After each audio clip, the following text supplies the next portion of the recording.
everyone, welcome to another episode of Corporate Connections at Pitt Business, the podcast where we highlight the stories, insights, and career journeys of professionals making an impact across industries. I'm Sarah Mitchell, a junior at the University of Pittsburgh studying Finance and Business Information Systems. And I'm Riley, a junior at Pitt as well, studying Finance and Economics. Today we're joined by Meg Anderson, founder of Pink and Powerful. In this episode, we'll not only learn about Meg's career journey and advice for students, but also gain a closer look at how her company has made an impact on young women. To kick things off, Meg, could you tell us a little bit more about yourself and your company? Absolutely. Thank you, Sarah and Riley, so much for having me. It is so good to be back at Pitt. So I graduated in spring of 2023 with a dual major in finance and BIS, so from the business school. And I started my career actually in New York City at a large finance firm there.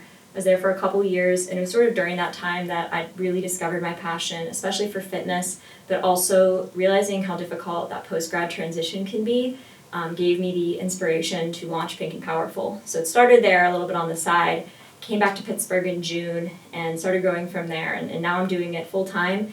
And the mission we have is to help ambitious post-grad women thrive. And we do that through community events, just community in general, connecting women with each other and with resources that really helped me on my journey, collabing with several other small business owners, women who are making an impact in other areas outside of fitness. And then I also do group coaching and one-on-one coaching. So it's been so much fun on this Pink entrepreneurial journey, and I'm super excited for what's to come. Nice. That sounds really awesome, especially, us being girls and then also studying finance. I know, it can kind of be a little intimidating graduating and going into post-grad. Was there, a specific moment for you where you kind of realized that, there's this need for, support in that post-grad life?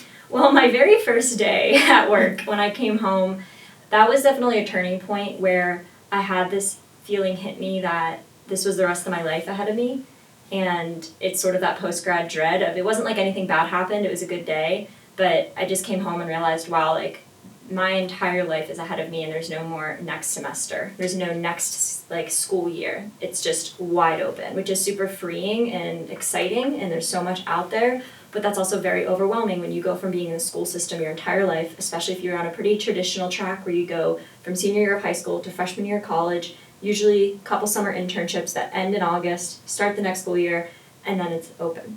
And so that was a moment where I realized I needed something, and I went in search of finding things. So first it was trying to figure out, was I the only person that felt this way? No, everyone feels that way.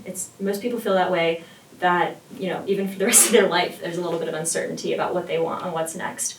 But it was about a year in when I started coming up with an idea for how I could actually help people, because throughout that year is when I fell in love with fitness. I started doing a little bit of personal training on the side, and through talking with that client, who was also a young woman around my age, I learned that, a lot of people were having struggles in, all these different areas of life right out of college, and I didn't feel like there was support there. And I've always been one that if you can see a problem and you do feel like you're a good fit to solve it, then you shouldn't wait for anyone else or for something else to come in, you should just solve it.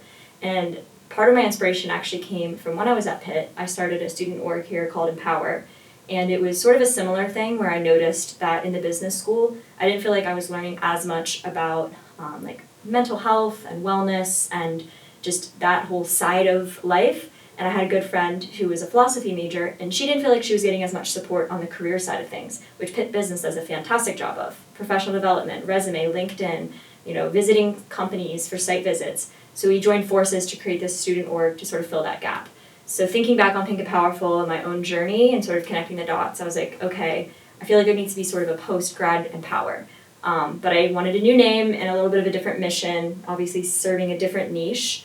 And it started with just an Instagram page called Pink and Powerful. I love the butterfly logo because it represents to me that transformation you go on as a young adult out of college, where you're still finding yourself, to figuring out who you really are. And then it grew from there. So that's awesome. Thank you. That's a really good explanation of everything. Thank you. That's a good question.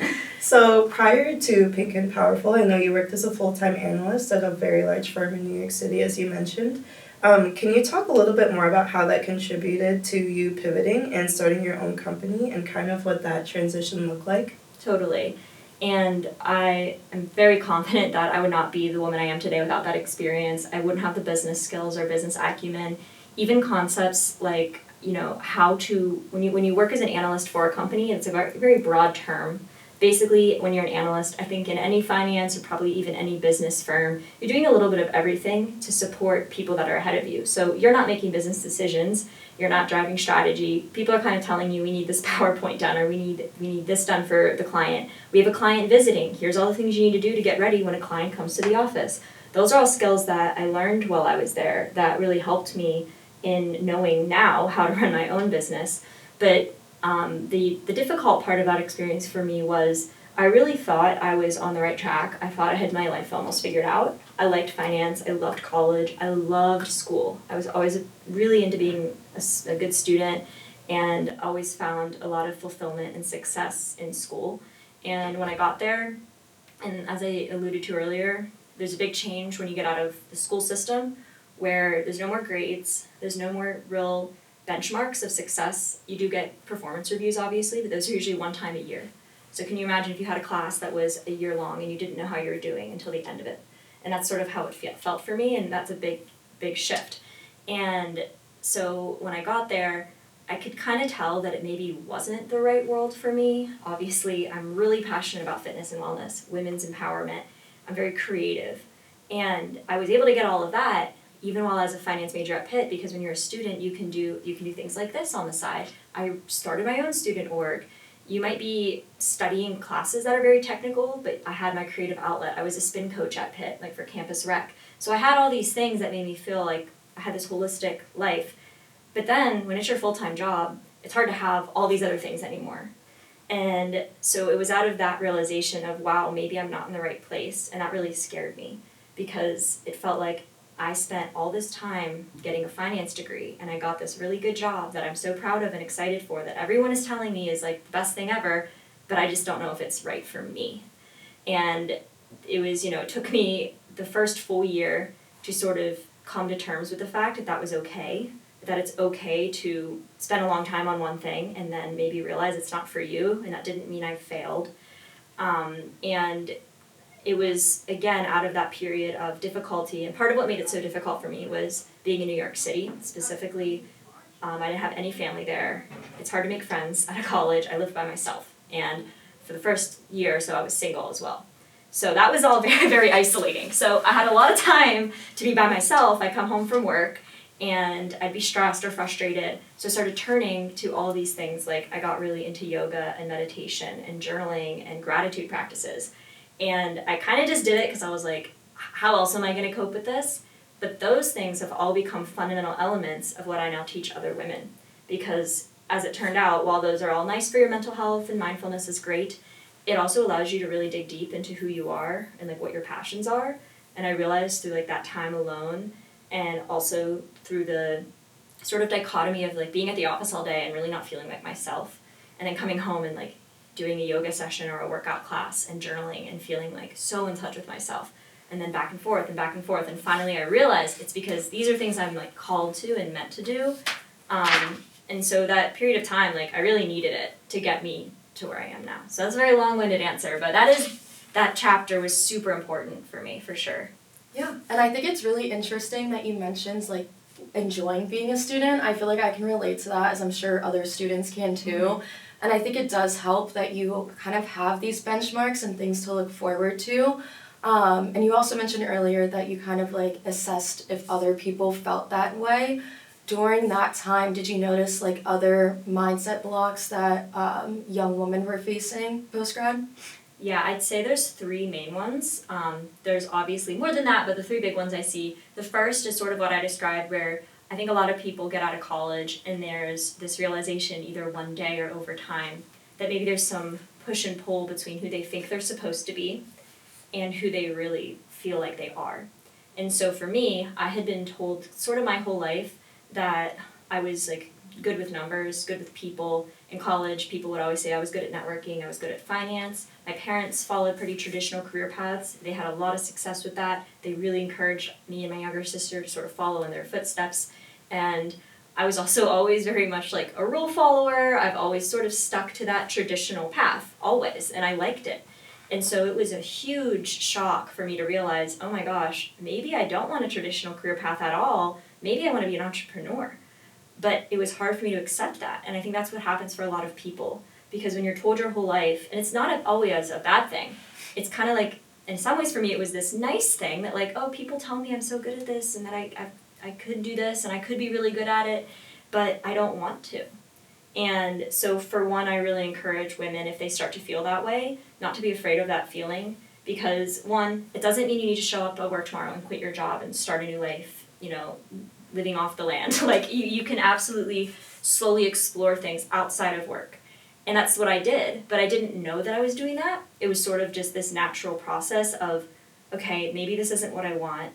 All right, I guess I'll read this self-help book. Maybe I'll listen to this podcast. And so the first one is just coming to terms with it's okay, even if you got a whole college degree in something and you spent your whole life working towards one thing, to get to a point whenever it is that maybe you don't want that anymore. Because that's just what happens when you grow up, and this happens as you evolve.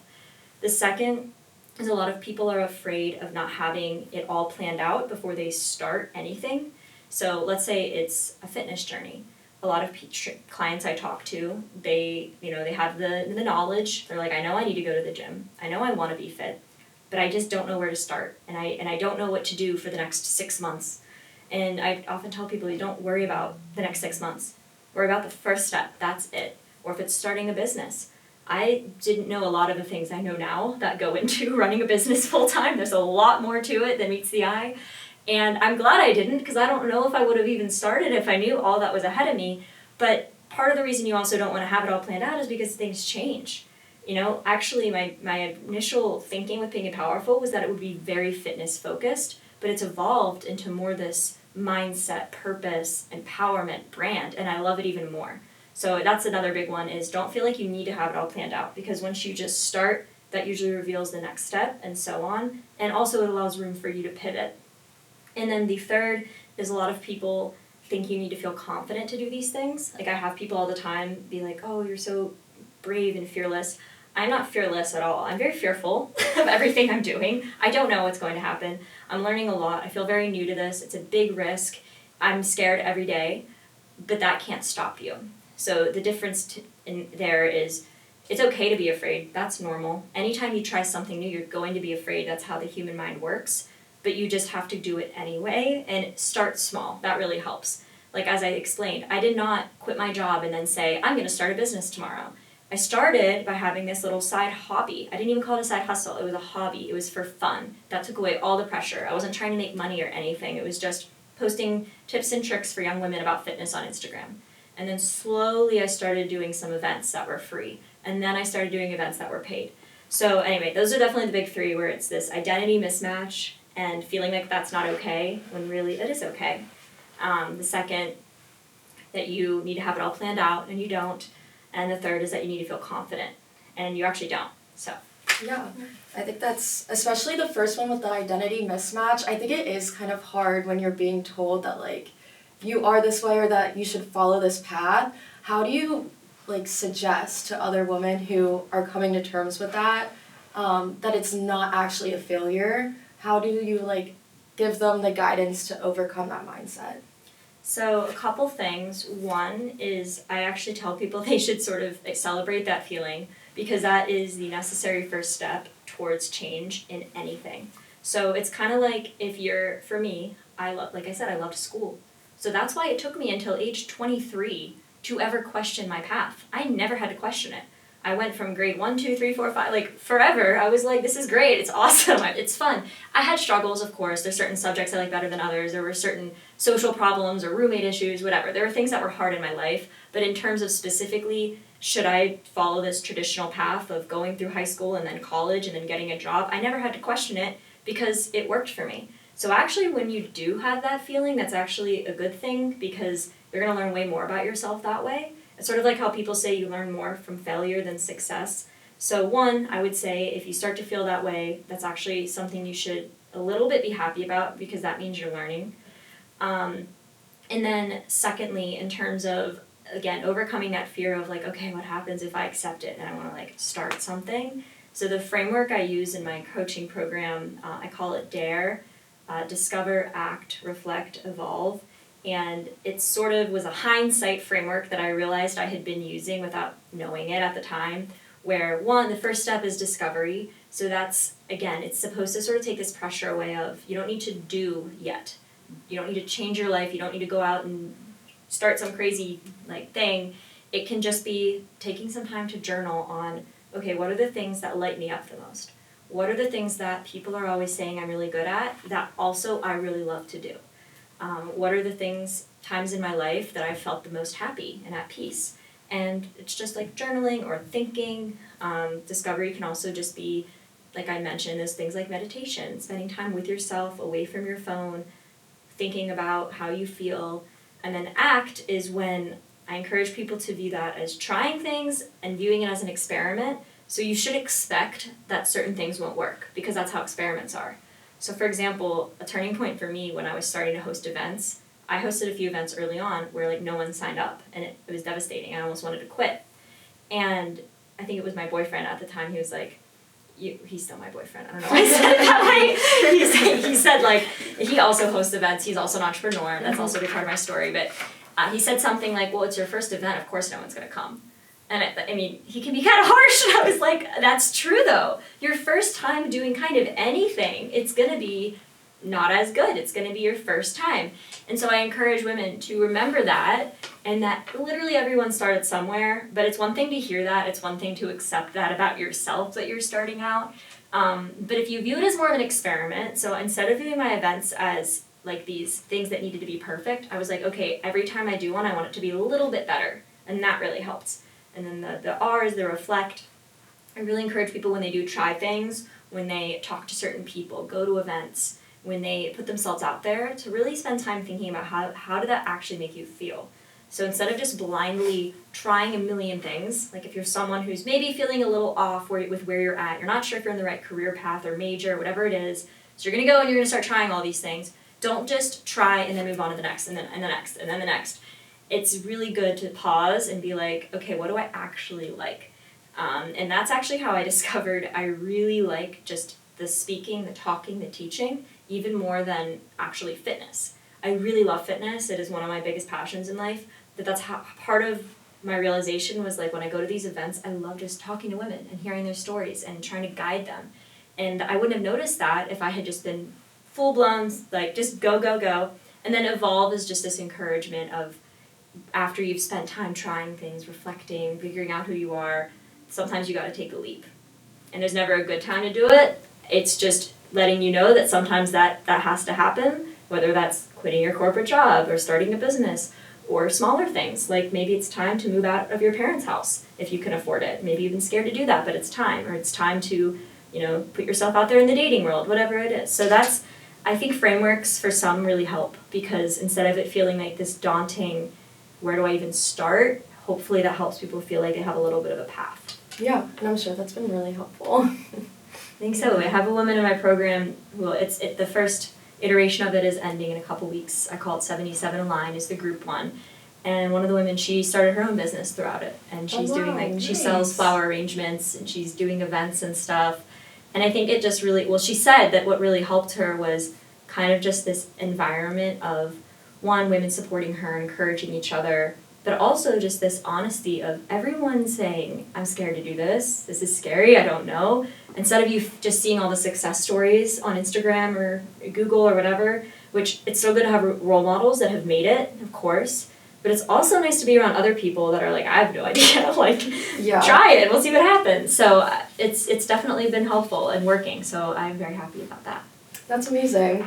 Yeah, it's awesome. I know as a student, there's so many things that can get in the way of, especially like in your mindset, there's a whole bunch of mind blocks such as, oh, maybe I didn't study enough for this test, or, oh, what am I going to do in the future? So, excuse me, how does your organization kind of guide women through those mindsets and those mind blocks, and especially in their early 20s? How do you coach them through those kind of obstacles?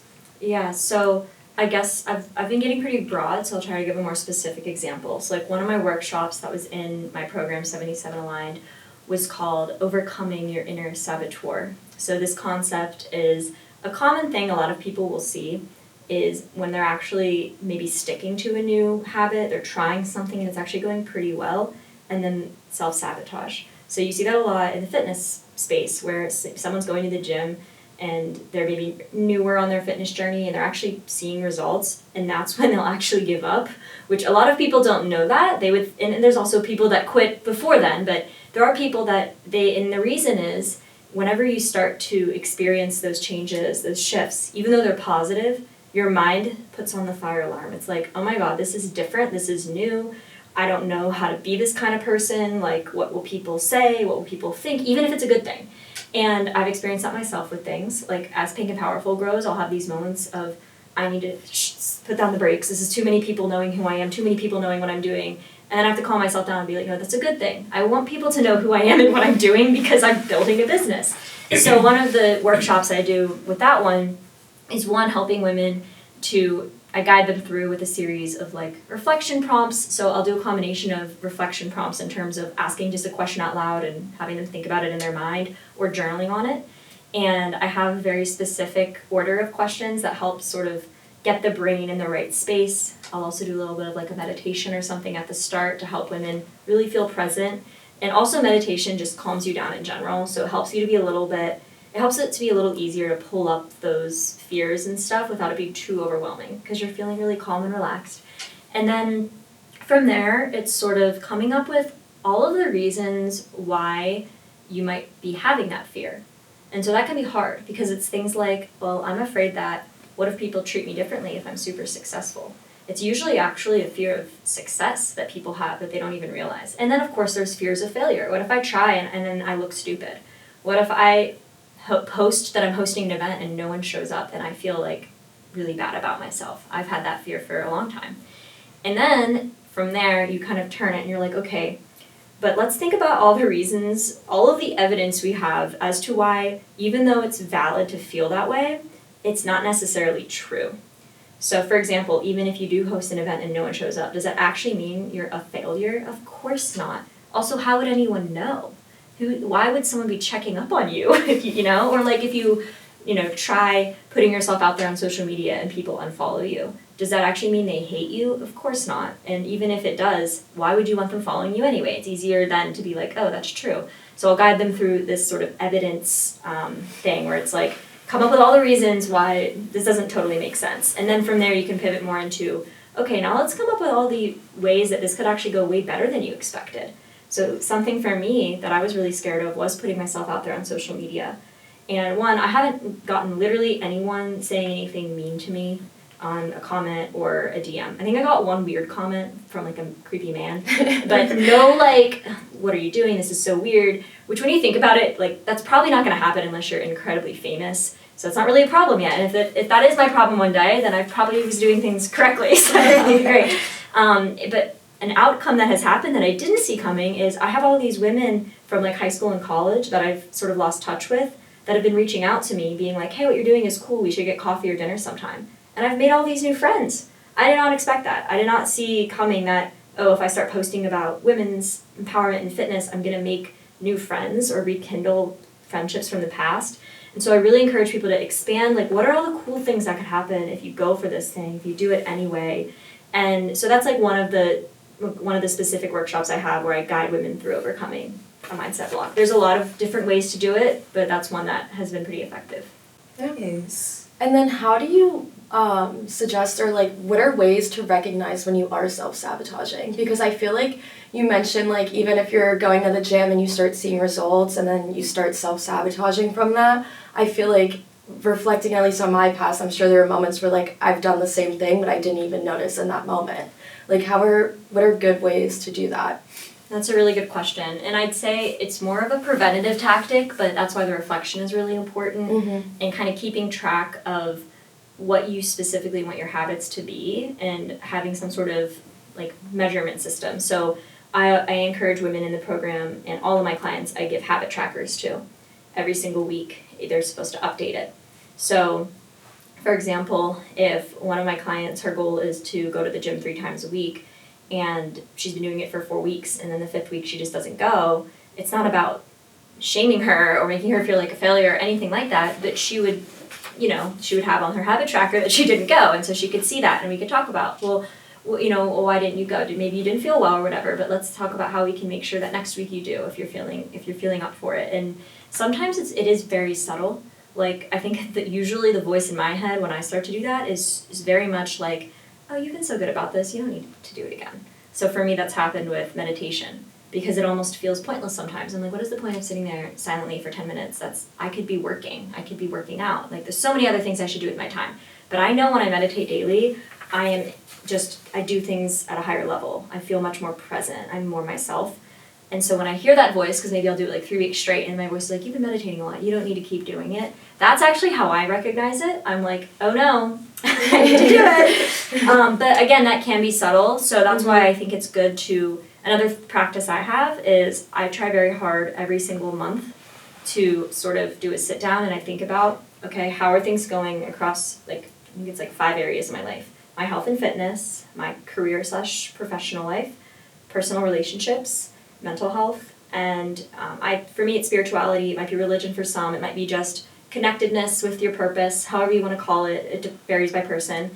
And then I set new goals for the next month. So that way at least I never go a full month without, or more than a month without kind of falling off track on one of my goals. Mm-hmm. So it's almost like a self-audit monthly of how are things going. Like, a lot of people set New Year's resolutions, but I really encourage doing a monthly practice. So those are some ways to sort of prevent it, or at least catch it before it's been too long. Yeah, and I think it's interesting too, because you mentioned earlier with the performance reviews, it's yearly. It sounds like you're kind of doing that with yourself, but monthly, which I'm sure has been really beneficial. Yes, exactly. Because, I mean, there are, of course, ways to get feedback and stuff in the professional world more than yearly, but that is, I think, how most people and companies run in terms of just a super, in-depth performance review of whether it's an employee or how a business is doing. Like, they do the annual statements or whatever, and their financials for the whole year are super important. But obviously, it's also important as an individual to think about how you're doing, because a whole year is a very long time. So totally, I would think about it almost like a self-performance review every month. It's great. Thank you. Nice, awesome. I'm really happy that you touched on the topic of self-sabotage, because it's definitely something that I've gone through as well, especially since I'm also into fitness just like you. Mm-hmm. So I've definitely been able to recognize that within the past and trying to get back on track, and I'm really happy you brought that up, and I think it's something that everyone should be able to recognize. But going back, I know you spoke a little bit on your transition into the real world and how you thought that was more of an open slate for you. Can you kind of talk about, or can you kind of give us some advice as students for us who are approaching graduation, who feel pretty overwhelmed by that sudden shift to the real world? Yes, totally. So I'm obviously still in it. I just turned 25, so I've only been out of college for a few years, and I kind of recently pivoted my entire career. So I'm still navigating it myself, but one of the biggest things I could tell anyone is that I do think everyone experiences that in some way. And I think often it's in certain areas of life might hit harder for some people than others. So for example, I know people who, by the time they graduate college, they've been dating the same person for 10 years. They know they're going to marry them. They're married by 24. They're so happy. That's been figured out for forever. They don't even think about dating. But for other people, that is an extremely difficult part of post-grad life. I know a lot of women that are single and that's really hard and really challenging and figuring that all out. But maybe they're in love with their job and they've never questioned for a second if they're in the right career. And for maybe the woman that's in the relationship, it's her career that's really hard. So something that I would just give, advice to in terms of that is, I do think, it's a quote, this is not my quote and I forget who said it, but this idea that your pain can become your purpose. And so even though it's hard in the moment, I think a lot of times whatever it is that you struggle with the most in that time can then actually become something that you find a lot of fulfillment in helping others. And it doesn't have to become a business. It might just be that you're the girl that it struggled a lot with dating, but now you give your friends so much good advice because you have way more experience with it than them. Or for someone with the career, maybe like you end up becoming a career coach yourself or something like that. So for me, it was sort of this overall struggle of identity and being in a city and in a job that didn't feel quite like me, and then taking this big leap to pursue who I feel like I'm truly meant to be, which is in this very entrepreneurial, creative role. And then now I feel like it's my purpose to help other women do that exact same thing. But in the moment, it was really hard. So I would just say if someone is going through that feeling and it's really hard to, even if it's hard to see now, remember that you're learning from this. And as you start to cope with it and figure it out, you're learning all these skills that someone else isn't going to have to learn. Like if you're someone who loves your job, kind of like how I always loved school, I would not be a great person to talk to if you're struggling with school. I would be a good person to talk to if you're a pretty high performer and you want to take to the next level, because that's sort of how I was. But if you're someone who is struggling, you might want to talk to someone who they were also struggling and they turned it around. That's a way better person to talk to about that. But I am a great person to talk to if you're struggling with your identity and your purpose right out of college and feeling a little bit isolated and like you need to do one thing but you're called to another, because that's exactly what I went through. So that's something I would definitely say to young people is that's actually, again, it's almost like this reframing of, yes, it's hard. It is hard, and sometimes life is hard. But when you get through it, you learn so much, and then you can use that to help other people. And I see it over and over again, that women want to help people, men too. People want to help people with what they have gone through and overcome. So I would just say if you're feeling that way, it does get easier. You are learning through it, even if you don't feel like you are, because just by being in the emotion and identifying it, you one day could say to someone, I know exactly how you felt because I felt that way for 2 years and then I figured it out. So. Yeah, for sure. And does that kind of play into like the empowerment part post-grad? And like, are there any other practices that you would recommend to females or just anyone in general and like contributing to that empowerment? Totally. So like as you mentioned, a big part of Pink and Powerful is this empowerment piece. And one of the beautiful things about that word and what it means is I think it's different for different people. And there's empowerment in all these areas of your life. There's career empowerment and feeling empowered in your personal life, feeling empowered at the gym. And so I love that women can kind of take from it what they want, what they need. And then the way it plays out specifically in Pink and Powerful, it also looks different. So for example, in 77 Align, there's 10 women in that group coaching cohort right now. And I think for a lot of them, the empowerment has come from they join these weekly calls and they're sharing their wins with each other. And they're also sharing their challenges and setbacks, but they know it's with a safe, supportive group of women that are going to tell them, you got this next week, or you're going to be okay. It's with the group chat where they can share even random things, like we'll send pictures of our nails and be like, oh my god, those are so cute. And like, that's just nice and fun. And then also just feeling empowered to stay consistent with their own goals, because there's that accountability built in. But I also have many women who are involved in Pink and Powerful that aren't in one of my programs. So for them, the empowerment might literally just be they follow the Instagram page and they think the content helps them. I've had many women say that they like having that come up on their feed. Because obviously everything I post is very positive, uplifting, inspiring. So maybe for them, that's what that empowerment is. And then for the events, we have one tonight actually, it's called Sweat and Sip, and it's at a CrossFit gym. And we do these like beginner-friendly strength workouts. And for some women, they'll come to the event and that's the first time they've done some of this stuff, the first time they've used a rowing machine or done a kettlebell swing. And that for them is empowering. And then it's also empowering that it's all these other women together cheering each other on, rooting for each other. So it shows up in a lot of different ways. But in terms of like specific practices for both maybe self-empowerment and then empowering other people, like I mentioned, I do in the program the weekly wins where we share with each other. So I actually do that for myself. I try to do daily wins just in my head. As I fall asleep, I think about at least one thing that I'm proud of from that day that I accomplished. I would definitely encourage everyone to do that. I also think gratitude practices can be very empowering in a way. Just anytime you refocus your mind to what you have and what you're grateful for, I think no matter how you were feeling before that, you're going to feel better after. Because we do have so much, all of us. And when you start to think about it more and more, it can become like, say you have a hard day at work, But instead of focusing on that, you can be like, okay, but at least I have a job, and there is some coworkers I really like. And that's something that really helped me, was as I was going through that hard time, I had a lot of friends at the office, and I cared so much about them. I loved the view from my window in the office. I loved that my gym was right across the street. So that can be empowering, because it reminds you, no matter what you're feeling, no matter what situation you're in, that there is some good. And then I also really encourage, especially women, to remember that yes, you want to cheer people on and help them when times are hard, but it's equally as important to cheer on when people are succeeding. I think sometimes people tend to love an underdog, but they don't always love it when someone's then on top. And I get it, because especially for women, we have been taught from a very young age that we're competing with each other for appearances or for men or for money. And it's just not true. There's room for all of us to succeed. And so I try to really make it a point, like, of course, if I hear about a friend going through a hard time, I'm going to reach out and want to help her. But if I hear that a friend just got a promotion at work, I'm also going to text her.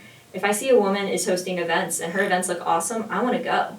Like, I don't view her events as in competition to my events. I'm like, awesome. There's room for all of us to have events and to succeed and to have lots of followers on Instagram, all of that. So those are just some thoughts in terms of how I view empowerment, at least, and I think Pink and Powerful demonstrates it. Yeah, I think that's great. And I think it's really great, too, that you touched on, like, kind of feeling like you're in competition with people. Like, even I notice, like, sometimes without even realizing, I'll be, like, kind of questioning, like, if somebody else is succeeding, does that mean that I'm now not? Exactly. If that makes sense. And I know you also talked a lot about how, like, when you first started Pink and Powerful, it was kind of focused on fitness pretty heavily at the beginning.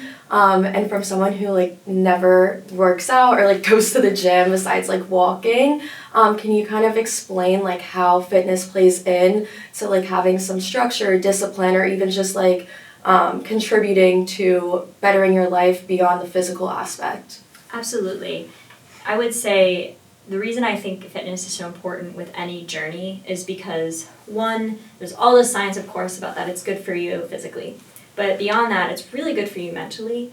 And for me, in that job and in that city where I felt, very not at home at times, very out of my comfort zone, fitness was a way for me to have this more stable, like, grounding practice, where I knew that even if I didn't always know how I was doing at work, I could go to the gym and I could do whatever my workout was, and I could be like, wow, I lifted heavier than I did last week, or I tried something new today, or I just showed up. Even if it wasn't the best workout in the world, I accomplished something. And, like, as I described, in this post-grad world where maybe you don't have those milestones anymore, at the gym I could measure my progress. I knew I was doing something that was going to help me no matter what. If you take time to focus on your health in any aspect, even walking, whatever it is, you're never going to regret that. You're making progress and you're working on something that you will always have and that no one can take away from you. So that really helped me mentally, because it was like, okay, I don't know what's going to happen in the office today, but I know that if I go to the gym, I'm going to feel better, I'm going to have more confidence, and I'm doing something for myself that is good no matter what. It's never going to be like, maybe you shouldn't have done that. Like, it's a good thing to do. And then beyond that, I've just noticed, and this is not the case for everyone, but it is the case for a lot of people, that this sort of body, mind, soul transformation often follows this pattern of, first, people kind of need to take care of their vessel, their body. It's really hard to feel good mentally if you feel terrible physically. And that's not about looks or weight. That's about genuinely, like, just feeling good, feeling balanced. And so for a lot of people, once they start to work out or, take care of their nutrition, whatever it is, then they can start to really focus on their mindset. Because, one, fitness sort of forces you to. It's a lot of discipline. It's a lot of delayed gratification, learning those practices.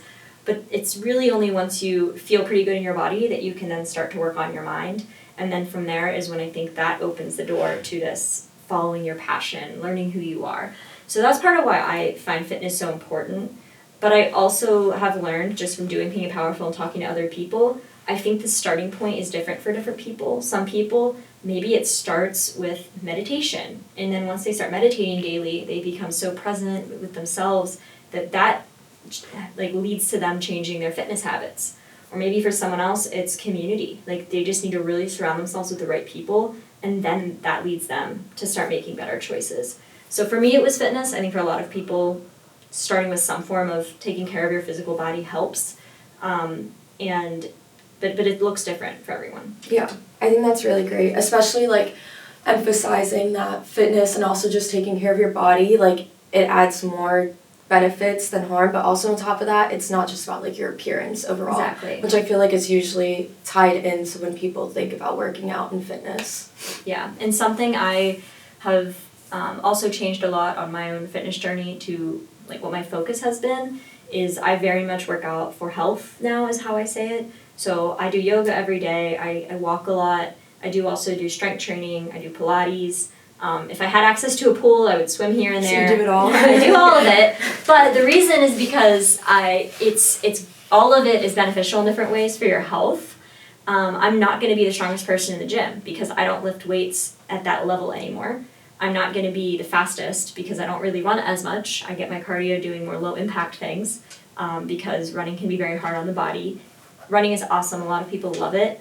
I've just found it does more harm than good for me personally. And I used to do it anyway, but I don't anymore. I'm more careful about things like that. I also used to way overdo it. When you shift your focus away from appearance or even performance, you can then focus on like what does a body actually need and want. And usually it's a combination of things and it's allowing lots of time for rest as well. Habit creation 101 is that when you start small and commit to consistency over perfection or over doing super big things, you're much more likely to stick with it. So whether it's fitness, business building, anything, that works really well. So that would be my biggest piece of advice for anyone. Yeah, thanks so much for sharing that. That wraps up this episode of Corporate Connections at Pitt Business. A big thank you to Meg for sharing her time and insights with us. We learned not only about her professional journey, but also what makes Pink and Powerful a unique and influential company.